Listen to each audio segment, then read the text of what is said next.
झारखंड में राज्यसभा चुनाव का बिगुल बज चुका है और सियासी गलियारों में खेल भी शुरू हो चुका है। 18 जून को राज्यसभा की 2 सीटों के लिए चुनाव होना है। जेएमएम ने लगभग तय कर लिया है कि पहली सीट पर उसका उम्मीदवार होगा, लेकिन दूसरी सीट को लेकर कांग्रेस और जेएमएम के बीच बातचीत का दौर जारी है।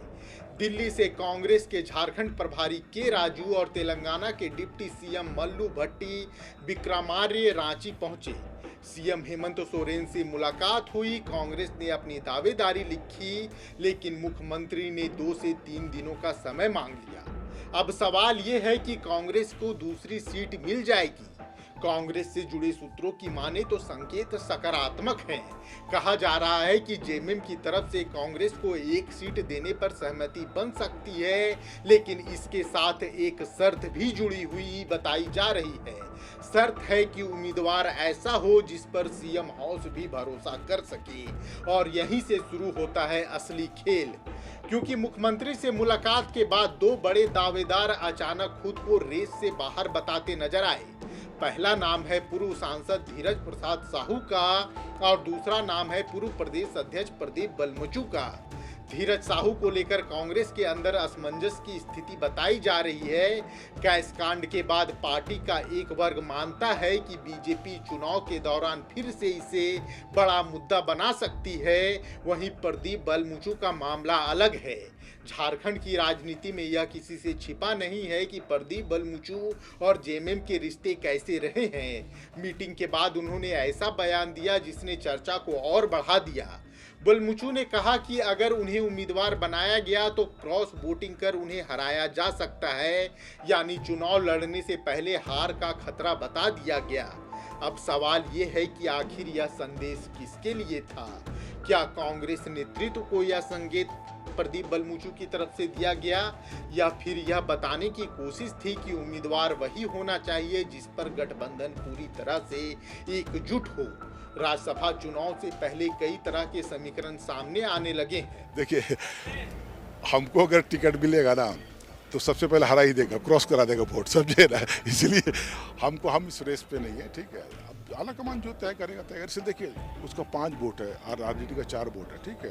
वो वोट को भी मैनेज करना बड़ा आसान नहीं है। जब तक मुख्यमंत्री उसमें मदद नहीं करेगा तब तक जीत नहीं हो सकती, ठीक है। इसलिए जरूर बोलने के लिए जब मुख्यमंत्री होता है तो ताकत भी वैसी होती है, थोड़ा सा इशारा करे तो इधर उधर हो जाएगा, इसलिए उसका सपोर्ट लेना बड़ी जरूरी है। इधर एक और दिलचस्प बात सामने आ रही है। कुछ समय पहले तक राज्यसभा की संभावित उम्मीदवारों की सूची में अंबा प्रसाद का नाम भी चर्चा में था, लेकिन अब उनका नाम लगभग गायब हो चुका है। यानी जिन नामों पर चर्चा सबसे ज्यादा थी वो अब धीरे धीरे पीछे जा रहे हैं। तो अब रेस में कौन बचा है, सबसे बड़ा सवाल यही है। चलिए आपको वो भी बताते हैं। फिलहाल सबसे ज्यादा चर्चा 2 नामों पर है। पहला नाम पूर्व प्रदेश अध्यक्ष राजेश ठाकुर का है और दूसरा नाम पूर्व केंद्रीय मंत्री सुबोधकांत सहाय का। राजेश ठाकुर को संगठन का आदमी माना जाता है। प्रदेश अध्यक्ष रहते हुए उन्होंने कांग्रेस को मजबूत करने का काम किया, और यही वजह है कि कई नेताओं का मानना है कि अगर कांग्रेस को सीट मिलती है तो राजेश ठाकुर सबसे मजबूत दावेदार हो सकते हैं। लेकिन राजनीति सिर्फ प्रदेश स्तर से नहीं चलती, दिल्ली लॉबी भी बहुत कुछ तय करती है, और दिल्ली में सुबोधकांत सहाय की पकड़ कम करके आंकना बड़ी भूल हो सकती है। इसलिए सुबोधकांत सहाय भी बार बार यही कह रहे हैं कि अंतिम फैसला हाई कमान करेगा। नेता आ जाता है जब शहर में तो संगठन की बात, इसकी तो बहुत सारी बातें होती है, लेकिन मूल रूप से डिप्टी चीफ मिनिस्टर तेलंगाना और के राजू बाबू है और सब प्रभारी, ये सब उसी काम के लिए आए हैं।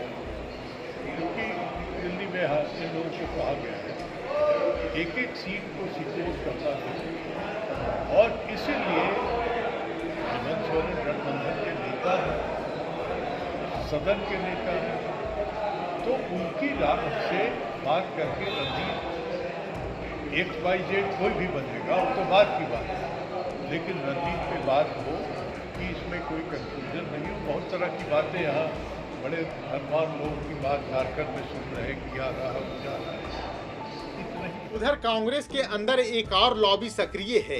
कुछ विधायक चाहते हैं कि वर्तमान प्रदेश अध्यक्ष केशव महतो कमलेश को राज्यसभा भेजा जाए। उनका तर्क है कि संगठन को मजबूत करने वाले नेता को सम्मान मिलना चाहिए, लेकिन पार्टी के अंदर दूसरा धड़ा इसके खिलाफ खड़ा बताया जाता है। क्या बैठक हुई है, क्या बातें हुई हैं, ये तो प्रभारी जी आपको विस्तार पूर्वक बता पाएंगे। लेकिन निश्चित तौर पर जो आदित्य विक्रम भट्टी जी आए हैं, उन्होंने राज्य में बहुत स्ट्रेट एक मैसेज देने का काम किया है कि जो भी राज्यसभा का उम्मीदवार होगा वो राज्य से ही होगा और कार्यकर्ताओं को सम्मान मिलेगा। तो ये कांग्रेस में बहुत अच्छी पहल की गई है आदरणीय कांग्रेस प्रेसिडेंट मल्लिकार्जुन खड़गे जी की तरफ से और राहुल जी की तरफ से। तो मैं समझता हूँ ये स्वागत योग्य है ये निर्णय, और इंटैक्ट है, सभी विधायक लोग इंटैक्ट हैं और निश्चित तौर पर गठबंधन एक साथ मिलकर चुनाव लड़ेगी। हम बहुमत में, आखिरी कॉल सीएम का है कि सीट शेयरिंग क्या होगी।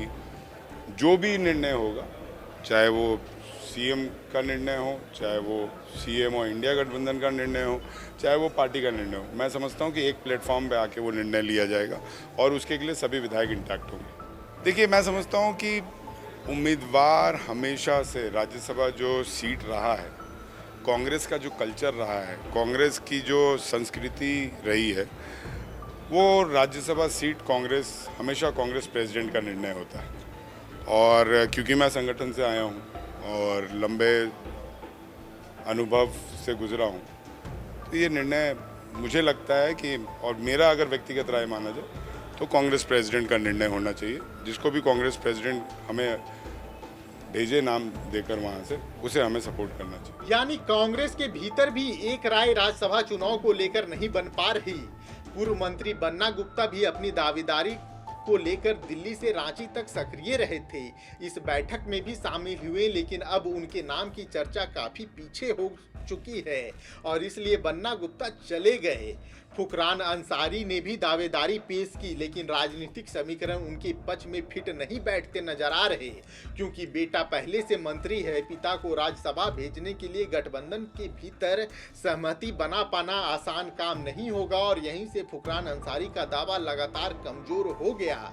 अब जरा संख्या बल को भी समझ लीजिए। जेएमएम के पास 34 विधायक हैं। एक उम्मीदवार को जीतने के लिए 28 वोटों की जरूरत है, यानी जेएमएम अपना एक उम्मीदवार आसानी से जिता सकता है। उसके पास जेएमएम के पास बचते हैं 6 वोट। कांग्रेस के पास 16 विधायक हैं। जेएमएम के 6 विधायक जोड़ दिए जाए तो संख्या 22 होती है, यानी जीत के लिए अभी भी 6 वोट कम पड़ते हैं। यानी आरजेडी और माले की एंट्री होती है। आरजेडी के पास 4 विधायक हैं और माले के पास 2 विधायक हैं। अगर दोनों दलों का समर्थन मिल जाता है तो कांग्रेस का उम्मीदवार आराम से चुनाव जीत जाता है। इसलिए कांग्रेस लगातार आरजेडी और माले नेताओं से संपर्क साध रही है। आरजेडी फिलहाल तेजस्वी यादव के संकेत का इंतजार कर रही है। वहीं माले नेतृत्व से भी लगातार बातचीत जारी है, लेकिन कहानी में ट्विस्ट अभी बाकी है, क्योंकि बीजेपी भी इस चुनाव को वॉक ओवर देने के मूड में नहीं दिख रही। संख्या बल कम जरूर है, लेकिन झारखंड की राजनीति का इतिहास बताता है कि राज्यसभा चुनाव सिर्फ आंकड़ों पर नहीं जीते जाते। यहाँ अंतरात्मा की आवाज भी कई बार सुनाई देती है। कई बार यहाँ क्रॉस वोटिंग की बात भी सामने आती है। क्रॉस वोटिंग का इतिहास रहा है झारखंड में और यही वजह है कि सत्ता पक्ष का हर नेता बार बार गठबंधन को एकजुट रहने की बात कर रहा है।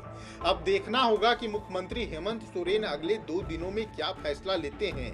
कांग्रेस को एक सीट मिलती है या नहीं, और मिलती है तो उम्मीदवार कौन होता है। और सबसे बड़ा सवाल, राज्यसभा चुनाव से जुड़ा सबसे बड़ा सवाल, क्या इस बार राज्यसभा चुनाव में पूरी तरह समीकरण के हिसाब से होगा या फिर एक बार अंतरात्मा की आवाज सुनी जाएगी। आपको क्या लगता है? आप राज्यसभा चुनाव के बारे में क्या सोचते हैं? राजेश ठाकुर, सुबोध कांत सहाय, केशव महतो कमलेश या कोई सरप्राइज चेहरा? आप अपनी राय कमेंट बॉक्स में जरूर बताइएगा। जोहार, जय झारखंड।